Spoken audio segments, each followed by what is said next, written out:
মধ্যপ্রাচ্যে আবারও যেন অদৃশ্যভাবে জমতে শুরু করেছে যুদ্ধের কালো মেঘ। একের পর এক বক্তব্য, সতর্কবার্তা আর সামরিক ইঙ্গিত সবকিছু মিলিয়ে প্রশ্নটা এখন আরও জোরালো। ইরান কি সত্যিই বড় কোনো সংঘর্ষের দিকে এগোচ্ছে? সাম্প্রতিক সময়ের ঘটনাগুলো বলছে বিষয়টি মোটেও হালকাভাবে নেওয়ার মতো নয়। ইরানের শীর্ষ সামরিক কর্মকর্তারা বারবার এমন ভাষায় কথা বলছেন যেখানে স্পষ্টভাবে উঠে আসছে বিধ্বংসী জবাব দেওয়ার প্রতিশ্রুতি।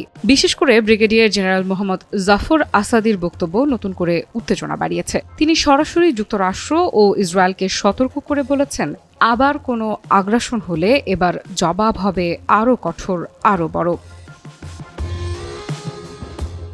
কিন্তু প্রশ্ন হচ্ছে, এই আত্মবিশ্বাসের উৎস কোথায়? আসাদের ভাষায় পারস্য উপসাগর বা হরমুজ প্রণালী কোনোভাবেই যুক্তরাষ্ট্রের নিয়ন্ত্রণে নয়, এটি আঞ্চলিক দেশগুলোর সম্পদ। এমনকি তিনি স্পষ্ট করে দিয়েছেন, এই অঞ্চলে হস্তক্ষেপ করার অধিকারও নেই যুক্তরাষ্ট্রের। এই বক্তব্য শুধু কূটনৈতিক নয়, বরং সরাসরি শক্তির ঘোষণা।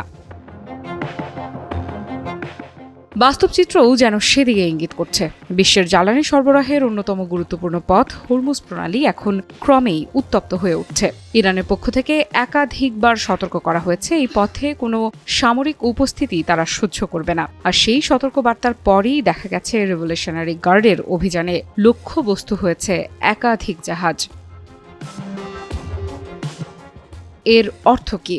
খুব স্পষ্ট, হরমুজ এখন শুধু অর্থনীতির করিডোর নয়, বরং সম্ভাব্য যুদ্ধের কেন্দ্রবিন্দু। অন্যদিকে ইরানের সামরিক নেতৃত্বের আরেকটি বার্তাও নজর কাটছে। তারা বলছে, ইরান ভেনেজুয়েলা নয়, অর্থাৎ এমন কোনো দেশ নয় যাকে সহজে চাপে ফেলে তার সম্পদ নিয়ন্ত্রণ করা যাবে। এই বক্তব্যে লুকিয়ে আছে সরাসরি চ্যালেঞ্জ, বিশ্বশক্তির বিরুদ্ধে দাঁড়ানোর প্রস্তুতি।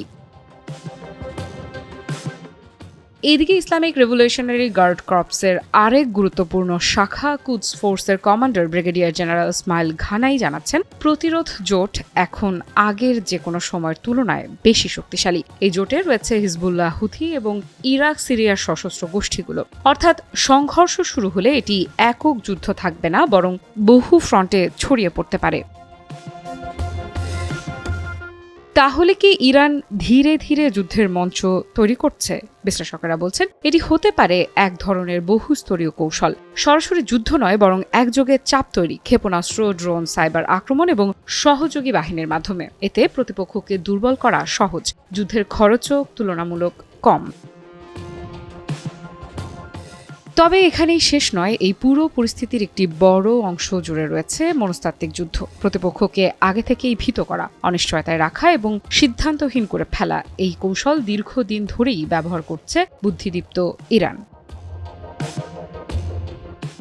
কিন্তু ইতিহাস বলছে, এমন ইঙ্গিতগুলো অনেক সময়ই শুধু কথার মধ্যে সীমাবদ্ধ থাকে না, বরং এগুলোই হয়ে ওঠে বড় সংঘর্ষের পূর্বাভাস।